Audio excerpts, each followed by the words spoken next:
Alignment is a lie. How high-performing leadership teams are actually built. Today with Bill Randall. Look, most leadership failures don't start with bad strategy or weak talent. They start quietly in a small shifts in behavior, avoided conversations, and leaders believing they're helping while they're actually getting in the way. This episode of Epicenter is a pause, a reset, a chance to look honestly at how your behavior shapes your team's performance, especially under pressure. My guest today, is Bill Randall, a senior partner at Korn Ferry, and he spent decades coaching, working with CEOs, founders, and leadership teams at critical moments when performance is slipping, trust is strained, and of course, leaders need to change how they show up before things fall apart. If you are someone who leads people and want your team to perform at a high level, this conversation will help you see what's really happening, what role you're playing in it, and what needs to change before the cracks become failures. Bill, welcome to Epicenter. Ronen, what a great introduction. You like that? I felt it was. I was sitting there watching a Netflix introduction to a horror film, right? So this is going to be a horror podcast, right? We're going to scare the shit out of people. That's what we plan to do. Let's see what we can do. We'll try our best. So thank you for coming on the podcast. I'm really excited to have you here, and obviously you're someone that has been coaching leaders and getting people, to work together. But I just want to come out with a big question. What is alignment? The question of the day, because according to you, alignment is a lie. Alignment is a lie. Yeah. Before I even get to that question, first, thanks for having me here. So delighted to be here, Ronen. It's my honor. I always appreciate your insights into everything as well. So looking forward to this conversation. It'll be a lively debate. So what is alignment? Yes. Alignment is a lie. I think that, frankly, most leaders, they are consistently talking about, well, here are my priorities, and we need to be aligned behind these priorities, and we need to be, alignment sometimes is considered we agree to things, but but frankly, that is the furthest thing from the truth, right? We talk about what is alignment. Alignment is healthy disagreement, and it is a little bit of chaos that is around a common set of goals or outcomes, and it's really what happens when we're on our own and when we're, once we've set out to the set of behaviors that we want to align to, as opposed to necessarily being in agreement that everything goes on. And so it is really, when I step back, are we all aligned behind creating the same success and the same goal that's there? The how, the what, the how, I should say, more so than the what. The what is pretty clear. And the why. And the why is, we can get into. That's at the core, right? Well, that's at the core. And what happens is, I was sharing with you a little bit earlier, I was just on a discussion with a leader in the region from a multinational hotel group, and the conversation was just constantly around the priorities, and people don't even know why those priorities are the right ones, nor what exist. What is their role within this outcome, right? And so there's a lot of work to be done before that. And so one of the things that we need to really think about is what happens, before. What's the foundational things that we need to do, how we need to be before we call this thing called alignment. But yeah, I think the word is fine, but at the end of the day, make sure that we don't misuse the word, that alignment does not mean agreement, because that's dangerous. That's where we could get into some trouble, right? So it's actually typically what happens after you say, are we aligned? That really the work starts to get done, right? Because a lot of times people say, are we aligned? And they, and when they really don't mean. Well, absolutely not. The best way, if we talk about the leader's role here, if a great test that you can run, ask your teams, right? So, one of the problems that we have as leaders, right? We think our team is clear on what's in our head. And most of the time it's clear in our head, but it is far from clear in their head, right? So one of the greatest tests, very simple, you can go and say, all right, so what are our, three clearest priorities? What are we willing to sacrifice to create success? And what will success look like? And if we put it in the customer context, what would a customer say that success looks like here? And you can ask the team that, write it down on a piece of paper, and let's see how aligned they really are. How often does customer success equal team success too? Now, yeah, we'd like it to, but so often is that what shows up on those pieces of paper are far from something that's aligned. But that's a fantastic test that you can give yourself. It's a little mechanism you can use to be able to just very quickly see where you are in that alignment and what discussions come out of that. And is that typically like one of the biggest challenges that you see, is that when trying to get alignment, you see that they're so far apart from where the leader is and where the team is? Yes and no. I'd like to step back a little bit, because I think you have to start with, where can we allow the disagreement? Forget about what the end piece is there. How can we as a team get to that?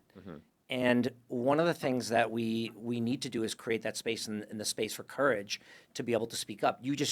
That nodding head that we all have in the room when everyone is, kind of going, yeah, boss, that's what I think. And, something. And then what happens is that, most of the conversation then runs off in the hallway, or you're down by the pantry, or you're down by the coffee machine. And that's where problems really can begin to fester there. But the first thing we really want to do is have the space and the ability to have these teams to have the courage to have the debate. And until you can have that debate, because really good leaders, particularly leaders that are coming from, a lot of times as a leader, there's lots of different scenarios we have. I mean, there are times that I have a team and we have to pivot because there's just a different direction the overall company or organization is going to go. Right. I could have an M&A situation where I have two brand new leadership teams that are coming together for the first time from completely different backgrounds. I could be a team leader and I've had to rehire an entire set of people that are coming from all different companies. And everyone is going to be basing their view of what the right way to approach this is based on some other piece of history, right? So the thing I say is that are we creating that space for that debate to come up where we can actually have a heartfelt, disagreement around where we should go, how we should go, and it is the what, the how, and the why it all needs to be settled on. What needs to happen before you can create that space? I think there's the foundation of any of that's going to be a level of trust, because and understanding with each other that, understanding from each other that, should I take the stand, should I be able to communicate something that is sensitive to other people? I mean, the whole idea is we're all stakeholders, right? We have stakeholders in different things. And then the moment that, that I have, and I put out my passion about something that is meaningful to me, which may be meaningless to the person across the way, where does that space and the trust exist that I can actually say it? Just merely be able to bring it up and have that conversation, right? But that trust, there's always the question about where that trust comes from, right? I had a leader actually ask me about why people are not aligned or why they don't get on board, and I went to, well, it starts at the foundation, and that's trust. And then they ask, well, how do I create that trust? Yeah. Now, so it's interesting.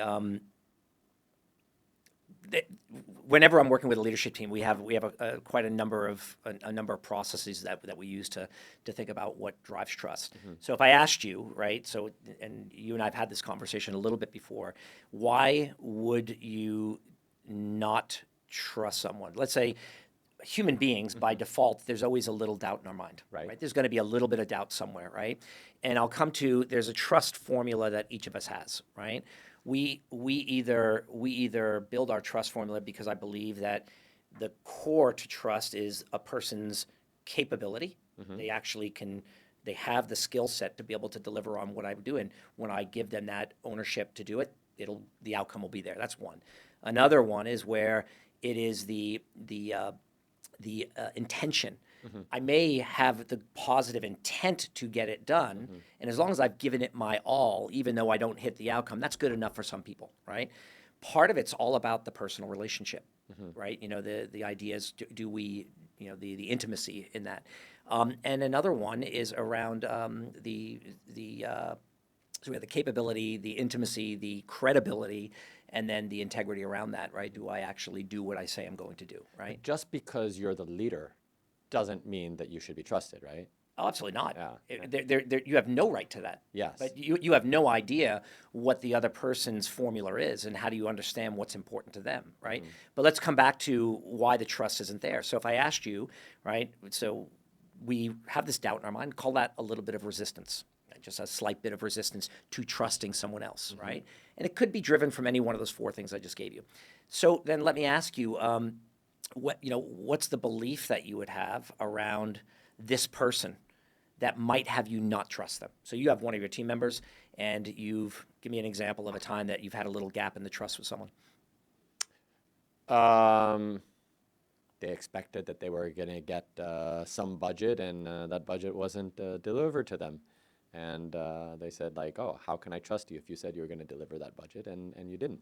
Is that the person that's going to give you the budget? No. Or that's the He's person supposed to give them that the budget? person the budget. Well, that means they don't trust you. Yeah, they don't trust me. Okay, so then let's talk about that person rather than you, right? So then what's in their mind, right? So the belief, this belief that they have, what might be saying about Ronen? So He is someone who doesn't stand by his word. and not only that, so I just had the experience with you, you didn't stand by it, and probably not unlike a lot of companies, how often do we go out and ask for budget? When are we never asking for additional budget? Always, always, always. Always. So Open hands, on your knees. right? Open hands.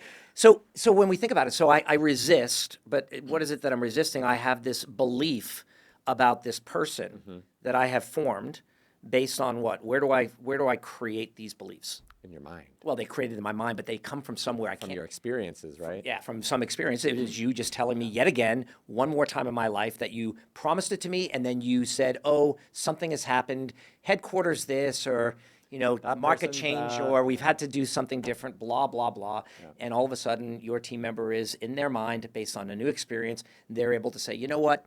Ronen I can't rely on that guy's budget conversation, so why am I even bothering doing that? So rather than even challenging you in that conversation, and this is a real situation that we face, do we need to, is it critical for us to engage and challenge budget discussions? Absolutely. If we're not up there asking, you will never get, right? And so at the end of the day, though, what happens to me as a human being is I've lost that trust, and automatically I avoid the conversation. I don't go and ask you, and my automatic behavior then will be something else, right? You resist. I resist even having the conversation, Yeah. or I even resist pushing the conversation as far as I should be pushing it to truly have that debate, because I feel, that could, what's the outcome if I push it too far? Outcome is that you might not get the budget, or you might get the budget. Yeah, but there's something below that as well, because we're talking about trust, which is a very personal thing, right? Yes. And so if I feel that I'm in danger of even breaking trust the other way, then what will happen? I could say to myself, well, I might be damaging this relationship. Yeah. So what do I do automatically? If anytime my brain says I could be damaging a relationship in something, human beings are, they're designed to connect with each other. And so then theoretically, I would just avoid that altogether. So I go into resistance, right? And so all it does is it reinforces that. But my behavior of avoiding the hard conversation, because this is where we started with, Right. is where are we creating the space to have the hard conversation? Because I say to myself, I have a belief if I have a hard conversation with you, if we take a top level, then based on some previous experiences where the end of those conversations didn't, at least in my view, didn't turn out so well, automatically I say to myself, better not have those conversations. And so this little circle goes around and around and around. And then that then is a major impact to that trust and to the ability for these teams to be able to do that. So then you ask the question, well, foundationally, what do we have to do differently? Well, one thing is we need to have a different conversation and start to create some new beliefs. One is, we as a leader, I need to start to understand what is important to that person. Where are they at? What's in their mind? What are the beliefs they're holding around this situation? And how do I, create an openness and a space for us to have that discussion where there's no threat, right? And so that's where that basis starts to come. And until a team can start to really, understand that they can experiment with each other and have those discussions, that's a foundational component to really building a high-performing team. And sometimes it gets rushed through. I think it gets rushed quickly by a lot of leaders, because what are most leaders, the number one thing that's on their mind? Oh, bottom line. Got to get the result. And, what comes first, chicken or the egg here, right? So, These you just described like two different cycles, right? What? Well, the first two different frameworks, right? Different frameworks. Yeah, one is around trust, or like Okay. what are the building blocks of trust, right? The other one is what I call the maintenance cycle, and you ask yourself, the maintenance cycle is what drives my automatic behavior, particularly in areas where I'm uncomfortable. And when we say resistance, Yes. it's anytime you're uncomfortable, Yes. anytime it's a hard conversation, anytime we're going to engage in something that could potentially the career limiting discussions, those type of things I would call Career, title, compensation, like no budget, all these All of things them. that keep popping up, repeated conversations, and people think that they happen because you don't want to give it to them, but they're not aware of the other circumstances that are coming into play. lots of things. Yeah. Yeah. But remember, this is still in their mind has already decided That they don't trust you. that they don't trust you, and I can't have this conversation because it'll actually be more damaging. It'll actually end up in even a worse situation. And so our automatic, this maintenance cycle is the automatic behavior of where do I avoid engaging, or where do I avoid speaking up, where do I avoid challenging. And we said the real core of alignment is great disagreement. Great disagreement. And if you that's I agree. So there you go. So how else can we disagree on things? I don't know. You're saying yes too much, Ronen, right now. So Really? Well, it's not. I don't think it's my job to disagree with you in this podcast. I think it's to get you to keep on speaking, right? that's fine. So, but I just add one other thing Please. to that, because I think it's you have to understand why people do it, though. And every time I go through this maintenance, this automatic behavior, at the end of the day, I didn't break the relationship. I didn't piss you off. I didn't end up in the career limiting discussion. So my brain tells me, Bill, you were right. Great way to do that.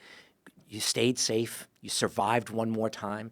And that's what creates the survival mode. And so you have to ask yourself, in a high performing team, are you there to survive, or are you there to thrive? One of the two things, whichever it is. So Survive or thrive. yeah. So Whoa. So I guess this kind of relates to a question I had. Like, a leader comes to you and says, Bill, my team isn't performing, right? And what is happening more often than not on why that leader is seeing that, and that is that leader seeing that it's everyone else, or is it them? Interesting on that, because at the end of the day, most leaders you kind of ask, well, where's the core problem? Is it with the team, or is it with the leader, right? Yes. And so most leaders that you engage with, many of them have gone through and have been successful for so long in what they do. Their ability to be self-critical is really limited. And the ones that really create amazing teams are the ones that can pause and then hold up the mirror to themselves and say, what am I creating here? In an absolute, we talked about, radical candor or radical ownership, this idea of radical ownership, right? And if I can sit there and hold that mirror up and take 100% ownership around what's there, what am I doing to create the situation that's happening, right? The easiest thing, we could come up with excuses after that, Yeah. but no, that's not the game. The game is, what is it about my behavior, my communication, my lack of communication, what I'm not willing to risk with these people, or what I'm not willing to, this is a me thing then at that point. So at the beginning part of this, foundationally, the CEO or the leader of whatever team it is absolutely owns call it the alignment, right? You are the orchestrator, the architect of that alignment, and it is the team that then theoretically needs to execute that. But if there's any gap in the understanding of what those same things are that we're talking about, that's where things can really fall down in performance. And so we can say that if at the edge performance is waning, and we can talk about what looks like performance is an interesting thing to look at as well. What does that mean? Does that mean my team behavior? Does that mean my team's outcomes, their KPIs, results? Come to that in a second. Yeah. But at the end of the day, what I need to do is I need to then say, where's the missing gap of what I haven't done with this team? If at the edge it's kind of falling apart a little bit, okay, we can take a look at some of the team dynamics, right? But if there's at the center, if there's really a lack of anything, it means you never had alignment in the first place. You never centered it, and you had an architect around it, right? But so if I read that correctly, I mean, the first action is hold a mirror to yourself before looking at why everyone else is not doing their job. Yeah. I mean, you got to make sure that first, like, what am I doing to set the conditions for success. Yeah. Right? Have I laid it out properly? Have I started, and this goes back to what you said earlier, with why, right? A lot of times we go into the how or the what, forgetting that it starts with why, and why people line up every morning and to go and do that job that they need to do. Yeah, I mean, let's talk performance for a second. Because, I mean, you mentioned that, and I think it's also an interesting dilemma of a word. Is performance the way we behave, or is performance the results we create? Great question, Bill. Would you like me to answer that as well? Sure, Bill. I don't have a perfect answer for it, but most leaders will look at it based on the outcomes and the results, and I come back straight to what are the behaviors. Now, a lot of successful leaders, they've had a success because they've had a few, they have a set of behaviors that they go. But if we look about if we look at what's having performance fall off, and remember that the outcomes or the results are lagging indicators. The core thing that we would be looking at is, how are we making decisions? Are we actually, how are we having these debates and these discussions? How do we go about engaging with each other? So all of the fundamental architecture of our team way of working, our team chart, of the processes behind it. If you look at great teams, if you just, average teams will be chasing my metrics, my KPI, my end of year sales, these things. Great teams will be figuring out how quickly can we make decisions, how do we analyze our decisions, how do we actually figure out what the process behind it. And when we think about sustaining and maintaining that type of performance, I spent some time working for Amazon. I told you everything that we did, everything was about how do we build scaled success. Nothing there's nothing bespoke. You couldn't. The company was over 1 million people large, unless you could create a process to be able to scale that. That you're risking the ability to be able to have sustainable performance, right? How do you break that down then to build that process of repeatable success at that scale?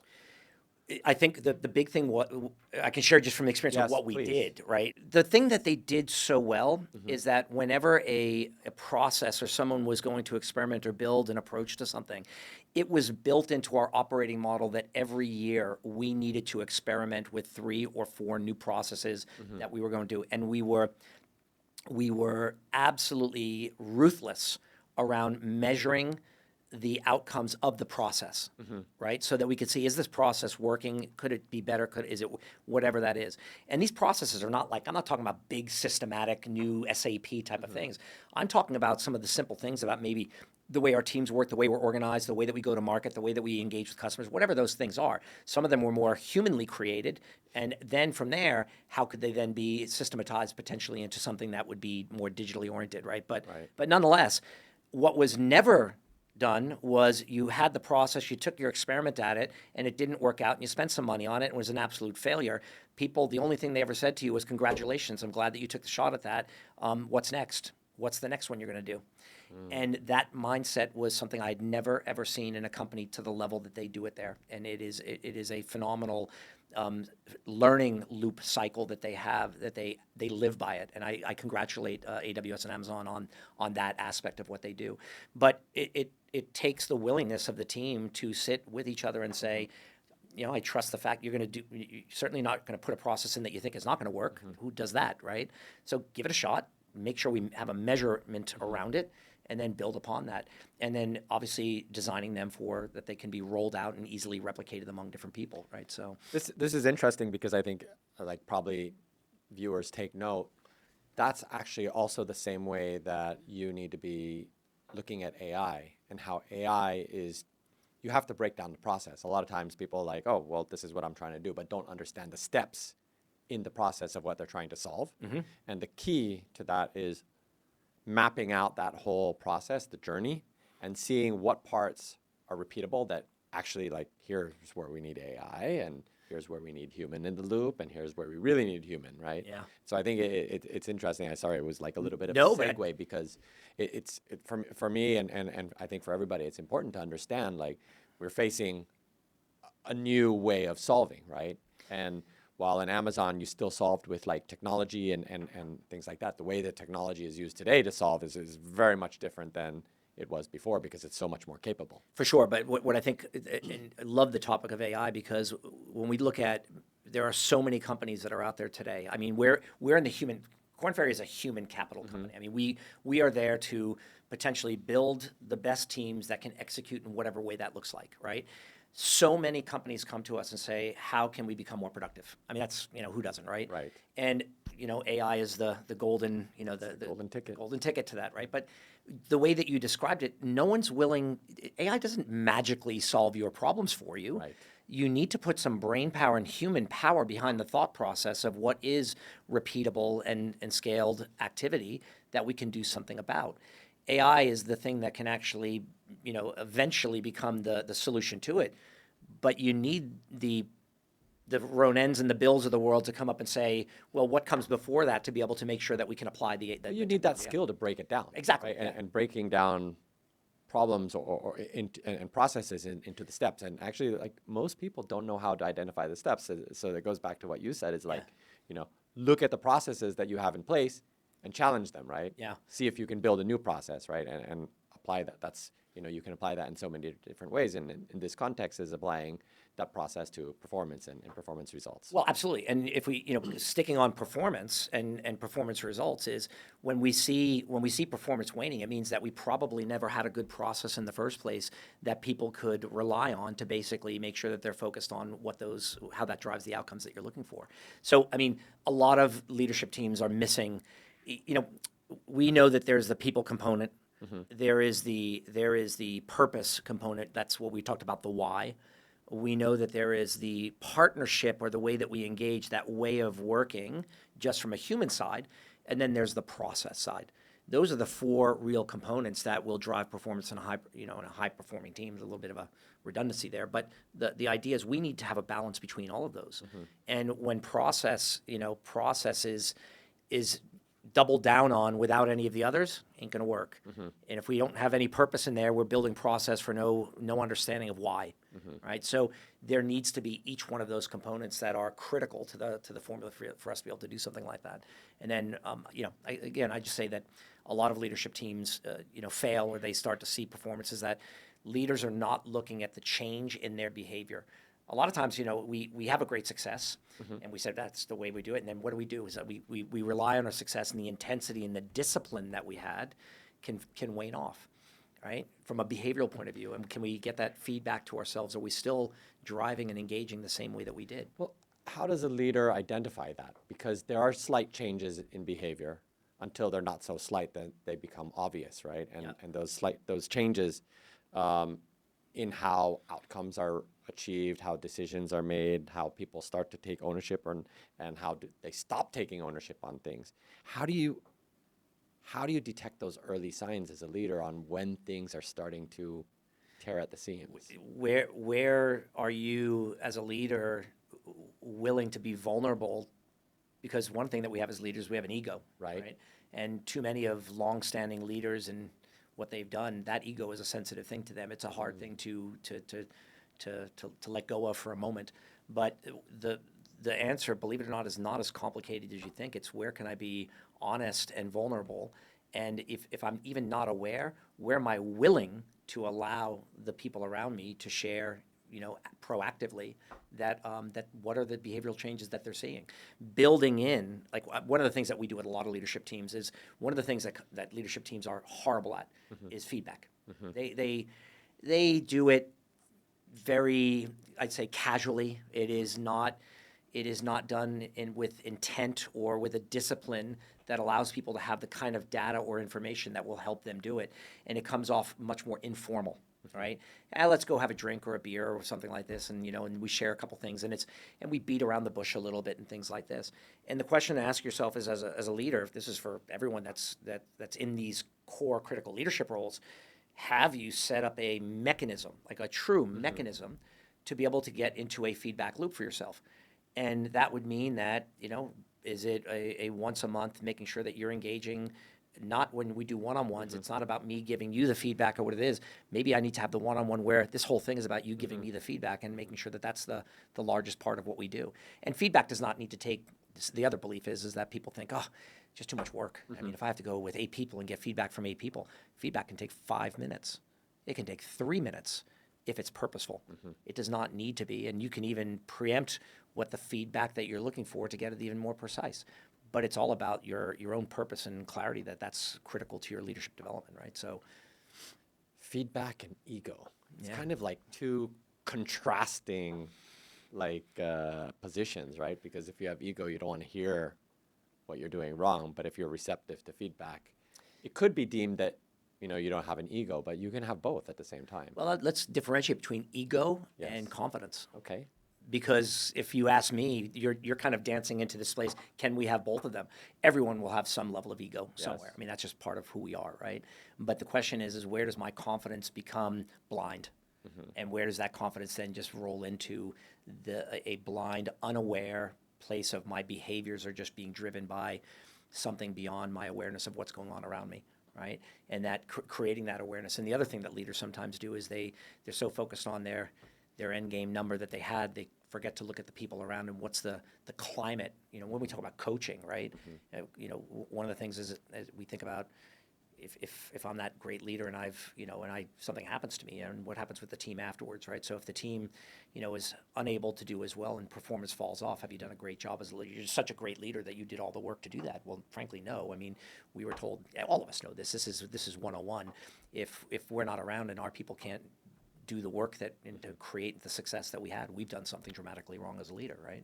And so in this context, we have to say to ourselves, where did I make sure that I was aware of the people around me and understanding what was going on beyond the end number outcome, right? So while we want to look at outcomes, we want to look at the results, but the predecessor to results is great operations, great discipline, those create the result that you're looking for, right? So, but this too often is we skip over that and we start to chase the end game before we start to figure out the middle.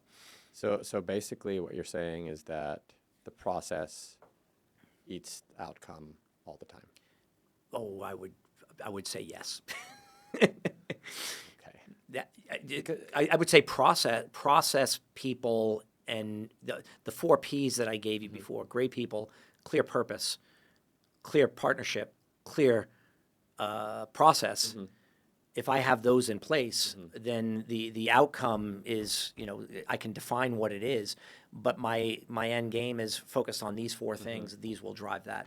So if I'm just looking, let me ask you, what would create better results? What would create a higher performing team? A team that reviews their results at the end of the month, their outcomes that they have at the end of the month, as a monthly review of outcomes, or a team that reviews weekly how they're making decisions? I think the team that reviews weekly how they make decisions. Absolutely, because there's no question to that.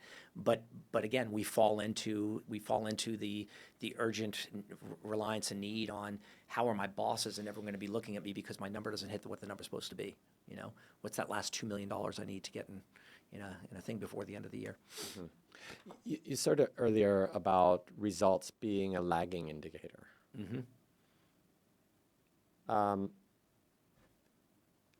How do we, if it's a lagging indicator and you're performing really well, then how do you know that's lagging? Because essentially, if you're so maybe you don't know how you're doing it, but you're getting the results, right?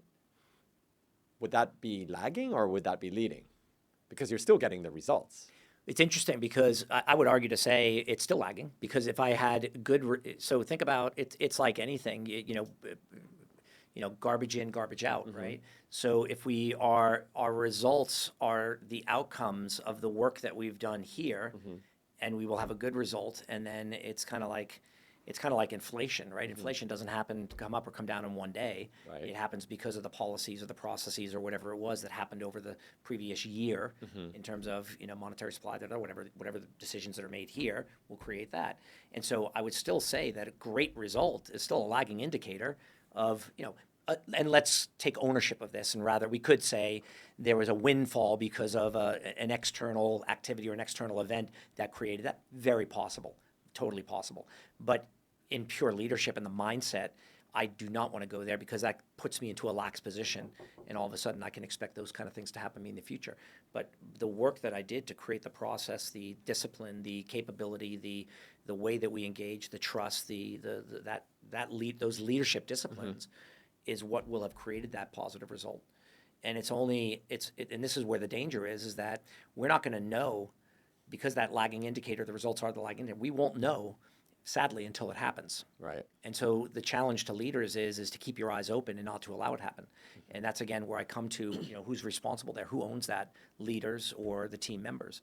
And remember, as conversation change, like, your team members, when we think about what happens to them, we get aligned. We talked about alignment, right? Right. We've had our discussions and disagreements, and we're going, and then all of a sudden, what does some of the core behavior changes go to? We become less curious. We become reliant on, reliant on status quo. We're not willing to challenge. Meetings become too fast and too productive. Do you know what I mean? Like, these are some of Yes. the tangible little things. Look at your meetings. If you're in and out of meetings and you're feeling that, yep, great, we've kind of aligned and we're all good, and 5 minutes later we're out the door, maybe something's wrong. Maybe something's not right, because you're not having the kind of discussions that need to be had to make sure that you're still challenging, you're still disagreeing, and doing that. The one downs, what do you notice some of them doing, right? They sometimes then go into let me protect my team mode, as opposed to let me check. Am I really, as a leader, making the hard choices? This is something that gets missing as well. Do we notice that we're not having to make a hard choice, a trade-off? If it becomes too easy, we are then potentially in a mode where somewhere moving forward we might see some fall off in performance. The one downs, are they unwilling to make those hard decisions with their team, and they go into defense mode? And rather than being, challenging the system, challenging their teams, and that, are they into a survival mode of just kind of chasing the number, Right. as opposed to making those hard decisions and those hard trade-offs? So those are kind of real signals of behaviors that you would see in those lagging. So I would still absolutely argue to say that your results are a lagging indicator. And what you described as, is that the so-called victim mode? Or is that something else? It can be. It's sometimes people. Being in an organization, when we're kind of in the mindset of a victim, there's a little of blame going on. There's a little bit of remember, it's whenever I'm having a negative feeling that's going on there's going to be something, because my brain is telling me, if I'm feeling frustrated, I'm feeling angry, I'm feeling disappointed in my leader, I'm feeling disappointed in the company. That all is that victim mindset. The idea of can a one-down leader be just protecting their team and feel okay with it? That's fine. They're not necessarily in a victim mindset, but they're not necessarily in the best space of where they're operating with the best challenge. They may be a little bit in the automatic avoidance component, but they may be unaware of it. And a lot of this has to do with self-awareness, right? And and that's where feedback becomes so critical, not only between leaders and the one downs, but the people around, and creating that dynamic and that feedback loop of that learning loop of feedback. But the victim mode is one where really I am in the blame game and I am pointing fingers. And if we rewind to the beginning of our conversation, we talked about, radical ownership. Right. How can I, in any moment in time, the same way I challenge the leader to look around, what's the impact they're having on their team? If we have the one downs, right, this is my team, where can they hold the mirror up to see what's the impact that they're having on the culture and the conversation and the performance of their own teams as well? And that then becomes that shift from a victim mentality where I'm blaming the company for what they didn't do. Didn't get the budget. Ronen, you didn't give me the budget again, right? Sorry, no money, but let me go down and have a conversation with my team, and it's a neutral conversation, and to be able to say, let me get honest with the team. And let me be transparent enough. We can't tell everyone everything. I'm not a believer in that. I'm not a believer. Remember I can't remember the guy that wrote the book on radical candor. I know the book. I don't know the author. Yeah, I don't know. I don't know. What do you think of it? What's your feeling on radical candor? 100% of everything is shared with 100% of the people. Well, there's that famous saying that you're on a need-to-know basis and that you don't need to know, right? So, I mean, I think if you communicate, there's some level of detail that you really don't need to go into. Maybe it's not really important, like going into, well, because this person took that budget and then we didn't end up with it, right?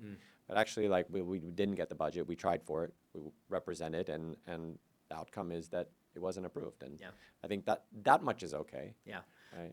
What I find in leaders, and I was with an organization not too long ago, and they had a team meeting, and then there's a lot of changes going on in the company, right? A lot of changes, and they had some of the people from headquarters come in, right? And so, and the team is wondering, it's basically these changes are just getting flushed down into the lower levels, and they're being told these are the changes.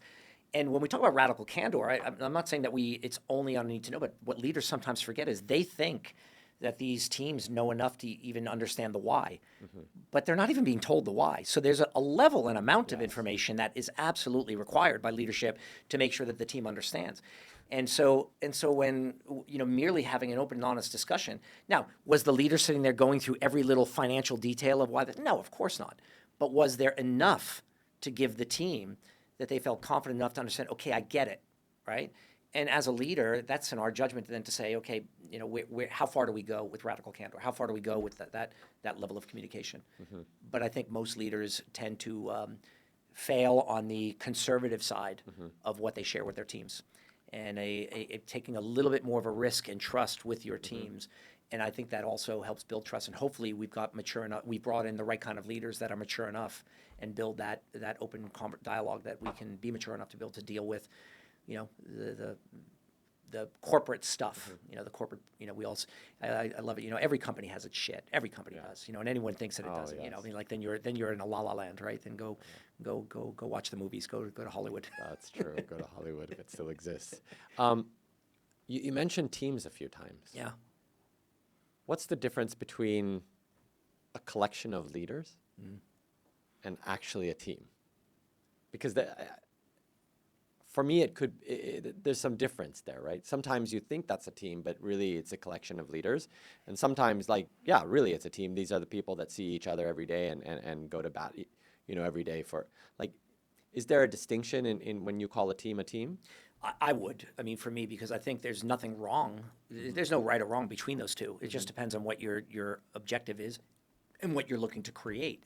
And what is the purpose of that collection of leaders?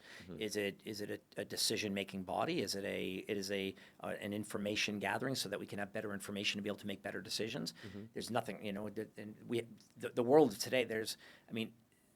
The matrix organization today is a given. I mean, there's very few organizations that are completely functionally driven, especially when we're talking about global companies. I mean, that doesn't work in that world. And so it goes back to the number one thing around purpose. When we talked at the very beginning around what's our purpose of this team.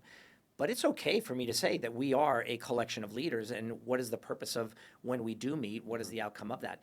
If you want to use the word team, that's okay, but define what it means to you, right? In my world, if I often ask leadership teams, and this is a great question to ask. Ask your one downs. Are we a team? See the answer you get, and pause for a moment. Don't jump in, but you'd be interesting to see what some kind of responses are.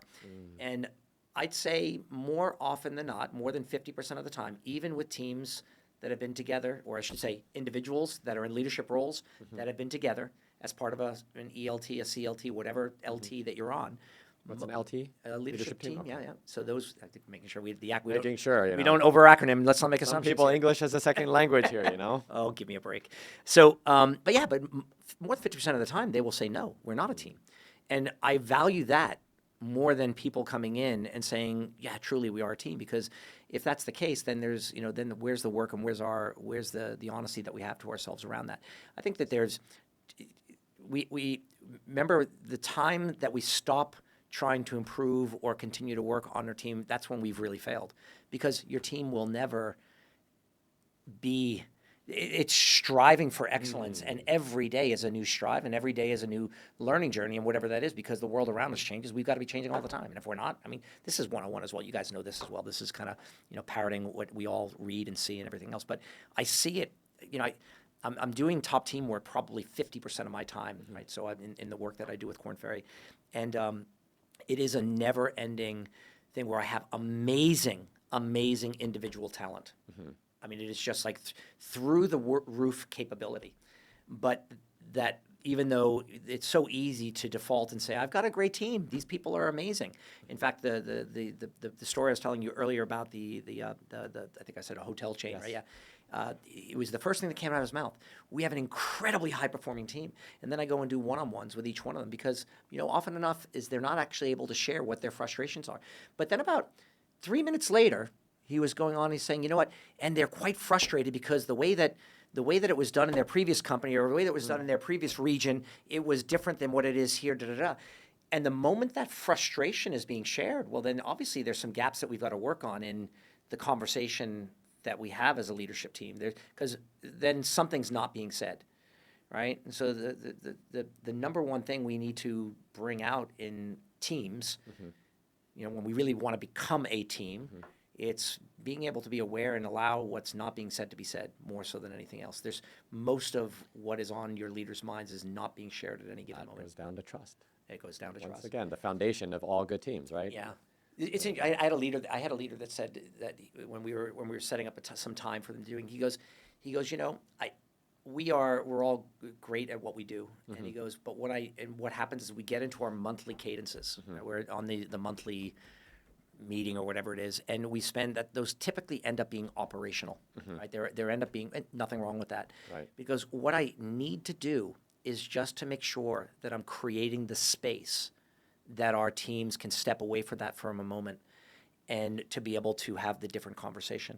And I love that. And just that whole awareness that he realizes that people get so busy.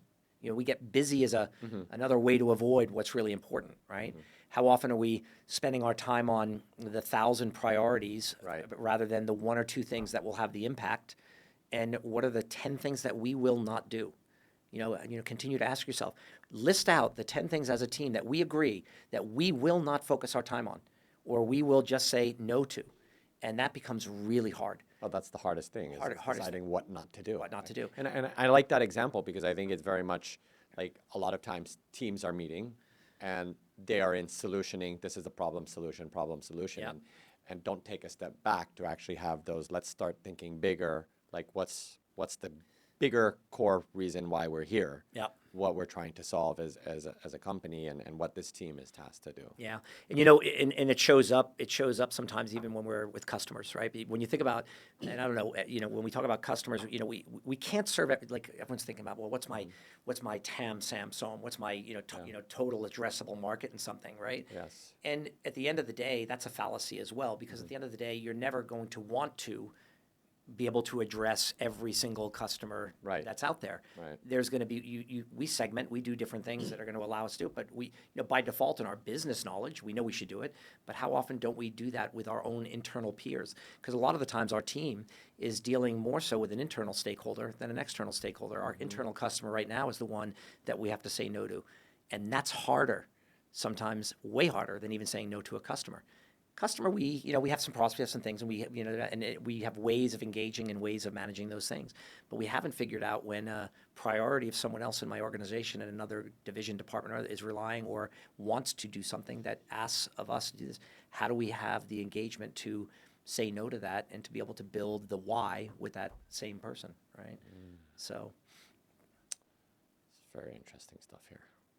I don't know. Hopefully we'll get into the tens of thousands of viewers. Tens of millions. I've upped the ante. How small was I thinking here? You were thinking way too small, Bill. I know. And thinking of, like, I don't know, there was something on my mind about, teams and unfortunately the thought of football came to mind, and or soccer as people know it. And I've seen, I guess we've both seen our teams collapse at some point in time when a leader leaves. Yes. And what's really behind that? That is it that the leader was it just such a fragile system that they had put in place, or what is it that causes teams that as soon as a leader leaves, everything falls apart? Yeah. And it depends on what. There's often a dip in performance because anytime we're in a learning, I mean, let's just think about innovation and anything that we're doing. A new team manager in Premier League, there's going to be, remember, he has a history, or I think we don't have any she's out there in that world, but he has a history in his previous club. Or his experiences that he's going to, and he thinks about his players that are there, and he's got a hypothesis of what that's going to look like. And whenever we think about change management, right, the idea of change is that we always need to be prepared for a drop off before we get back into a performing, thing. Let's think about coaching in general, right? Like let's take because I think you're talking more about how badly Manchester United has done in the last place, but I am a Liverpool fan, so we can talk about the Klopp slot transition. Well, that was okay. Well, for year one. But think about it, though. We talked about lagging indicators. Right, exactly. And that in year one, maybe a little bit of a lagging indicator that was there, right? And then all of a sudden you see what's happened now is that even the first half of the season, and apologies for all of you who are not football fans because this is a little bit of passion. A bit personal now. A bit personal now. But even in the beginning half of the season, most of the wins that they were having, they were scraping out in overtime or the last 2 minutes of the game. Do you know what I mean? Yeah. So, but what we notice is that the club is going through a period of relearning and reestablishing whatever it is, and that's not uncommon in anything when we're learning a new discipline, right? So that it's a natural fact. I think some fans are patient enough to say we realize this is part of the process. And some fans are just, relentless, and that goes when we put the fan context into our businesses. When we think about, let's talk about performance coaching from an individual coaching context, right? I realize in my leadership disciplines, I need to start having a new behavior. I need to be able to be more empathetic. I need to be more understanding. I need to be more partnering and be more proactive rather than reactive to whatever that behavioral discipline is, right? Whenever I'm looking to begin a new behavior, a new leadership muscle, right? Yes. Maybe be more open, listening more, right? Listening, believe it or not, can be, that can be very uncomfortable for some leaders because they're in such a rush to get things done. Listening in their mind may be saying, I'm wasting my time because I already know what I need to do. What is there of value coming from this third party or outside piece of data? And that can become a different behavior. And what happens is, like we just talked about in the football world, is that whenever I'm building a new muscle, right? If I'm I love to play a lot of golf, and whenever the coach is telling me to start off with a new swing, my game will go down at the beginning for a while until I start to replicate. Every single pro athlete has realized that as well. It will take them time to rebuild a new muscle. And so when we think about that leadership journey, when a leader gets aware that they need to build, when we're putting in a new process or we're going to put something in new, it will take our team time as well to adapt and to be able to go through that. Now, how do we go and make sure that we're doing the best that we can? Is we, in coaching, we do short, small wins. So when I'm out there kind of thinking about my team alignment, right, some of the leaders are out there, we want to conquer the world by next week. Well, if I'm a new leader with a new team and I just had an M&A situation where a brand new team's starting to learn each other, well, let's start off with some, we want to think big, but before, we do have big goals, but tactically we need to have some small little changes that we can adapt and be able to build the muscle around. Small wins, celebrate small wins, have those all, being great achievements. And then the faster and the more that we get into the habit of winning, and that's where I think some leaders, they want to have that big bastion goal at the end. But the daunting view out there for the team, now I've got a new camera over there, the daunting view for the team, all right, that they feel it's impossible to get. So how do we make sure that we provide a pathway for them to do that? So it's like, anything we're coaching our kids, coaching ourselves, building a new process or a new way of work for your team. It is that process is invariable. In football, I think that when we think about just the football context, we have the people. Do we have the right teams? Do we have the right complement? Having 20 of the absolute superstars on a team, how often have we seen that not work? You guys have never had that situation, so I understand it's hard for you to understand. That was PSG until they got rid of the superstars, and then they won. I know. But in any team, 20 or a team full of absolute superstars is not necessarily going to create the best results, right? So how is the complementary capability of the people on that team? And you hear me going through this framework, right? People, purpose, partnership, and process, right?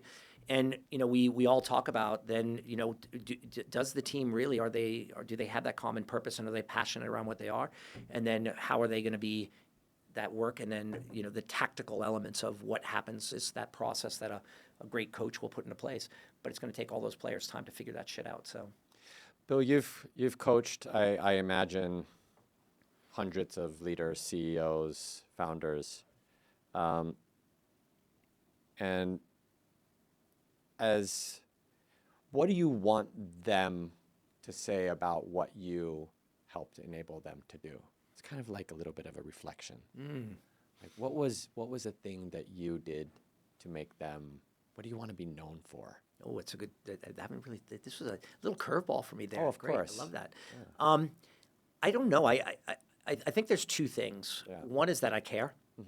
You know, that I was there in a place of true care for the person that was there. So my intent, I absolutely, whenever I'm coaching someone, I have to feel that not only do they, that they need to want it in the first place, but they know I care enough that I will say what I need to say, do what I need to do, and sometimes it's not always the nicest things in their mind. In my world, it's caring, it's tough love, right? Right. And so that they can see that makes the difference for them.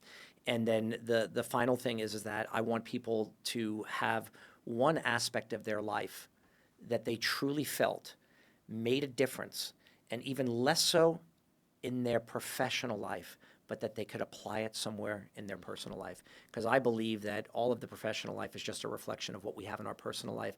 And the same poor performance we have as a leader in our professional life is the same shit that we bring home to our personal life.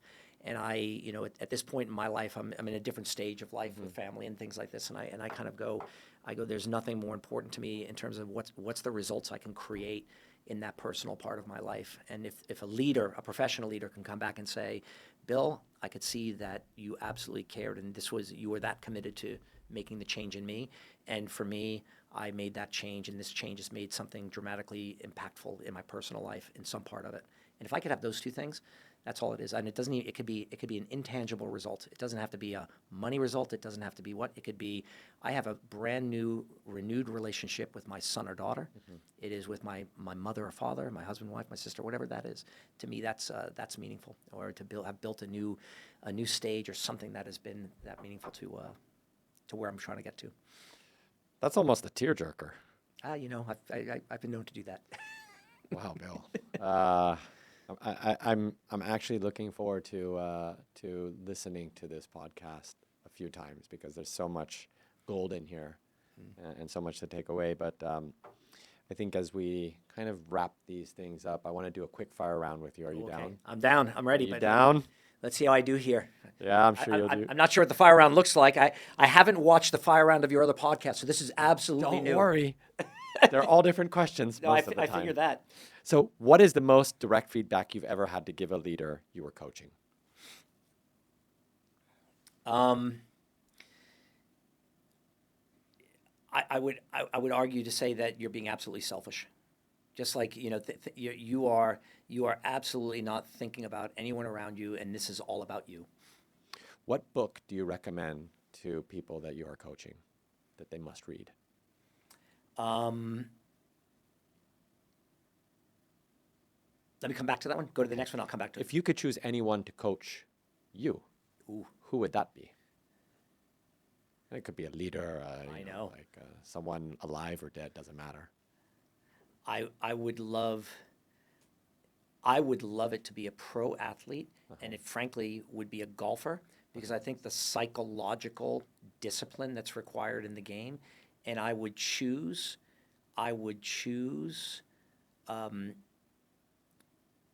Scotty Scheffler, #1 world golfer right now. Nice. Bill, if you didn't support Liverpool, who would you support? I would support Newcastle. Newcastle, nice. What was one leadership behavior you believed was helping your team, but actually you later realized that it was holding them back?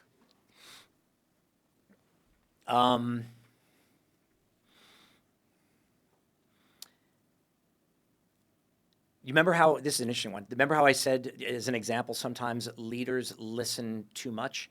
I think that while I would typically index on leaders doing that, they sometimes forego decision making. And I think sometimes there's a value to taking a risk in rapid decision making in the context of an experiment. So stop sitting on the fence, but my framing of it was listen more.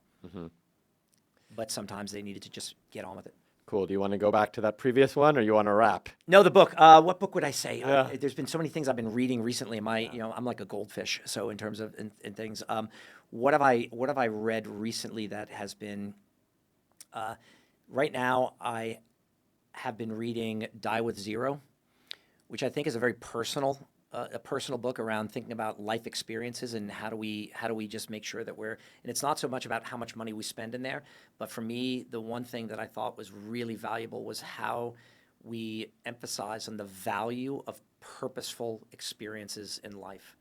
And to me, that was a really touching component of that book, more so than the mechanics of, what's the cost and the, what's in my bank account at the end of life. But I think just the component of how do I make sure that I'm absolutely purposeful in the experiences I create for myself and create for the people around me.